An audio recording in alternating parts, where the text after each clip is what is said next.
საქალაქო სასამართლომ საბოტაჟის საქმეზე ლელოძლიერი საქართველოს ლიდერებს მამუკა ხაზარაძესა და ბადრი ჯაფარიძეს თითოეულს აღკვეთი ღონისძიების სახით მილიონი ლარის გირაო შეუფარდა. გადაწყვეტილება მოსამართლე ფიქრია სიქტურაშვილმა გვიან ღამით მიიღო. ამ გადაწყვეტილებით სასამართლომ პროკურატურის შუამდგომლობა დააკმაყოფილა. ბრალდების მხარის განმარტებით აღნიშნული გირაო მიმალვისა და ახალი დანაშაულის ჩადენის პრევენციას უზრუნველყოფს. რაც შეეხება დაცვის მხარეს ჯაფარიძესა და ხაზარაძის ადვოკატები მათი აღკვეთი ღონისძიების გარეშე დატოვებას ითხოვდნენ. ამასთან სასამართლომ ასევე იმსჯელა მიხეილ სააკაშვილის, ელენე ხოშტარიას, გიორგი ვაშაძის, ნიკა გვარამიას, ნიკა მელიას და ზურაბ ჯაფარიძის წინა სასამართლოს ხდომის თარიღზეც. პროცესი 25 დეკემბერს 13 საათზე ჩაინიშნა. პროკურატურის ინფორმაციით საქმე ეხება სახელმწიფოს წინააღმდეგ ჩადენილ დანაშაულებებს.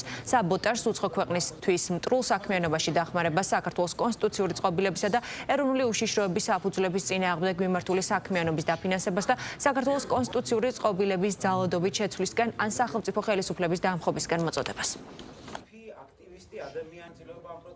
სასამართლომ სრულად დააკმაყოფილა ბრალდების მხარის შუამდგომლობა. მოგეხსენებათ, ჩვენ ვითხოვდით ორი ბრალდებულის, კერძოდ მამუკა ხაზარაძის და ბადრი ჯაფარიძის მიმართ აღკვეთი ღონისძიების სახით გირაოს მილიონ ლარის გამოყენებას.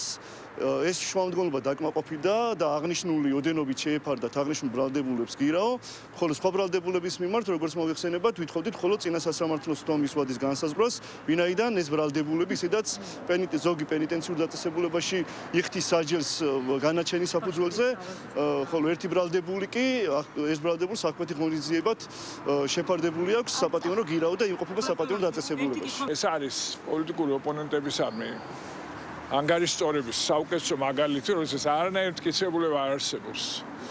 არანაირი მოწმეც არ არსებობს, რომელიც დაადასტურებს იმ მსგავსო ბრალდებას, რომელიც პროკურატურამ პირადად მე და მამუკა ხაზარაძეს აგვიყენა. მაგრამ როგორც ჩანს, ამ შემთხვევაშიც თავის თავს აჯობეს პროკურატურის წარმომადგენლებმა და სამწუხაროდ მოსამართლე, რა თქმა უნდა, რაც მოსალოდნელი იყო, დაუდასტურა სწორედ ის, რაც მათ სურდათ.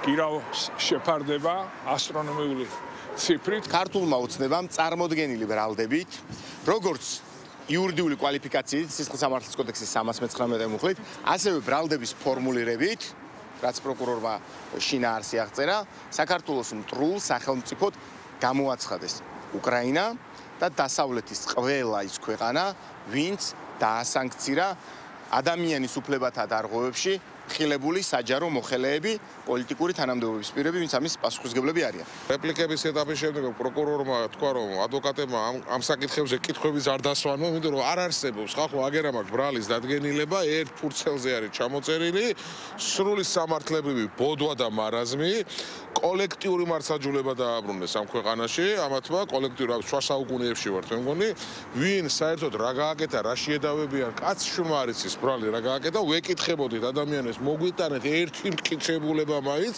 ერთი რამეს სახის მტკიცებულება, რას ედავებით მამუკა ხაზარაძეს და ბადრი ჯაფარიძეს.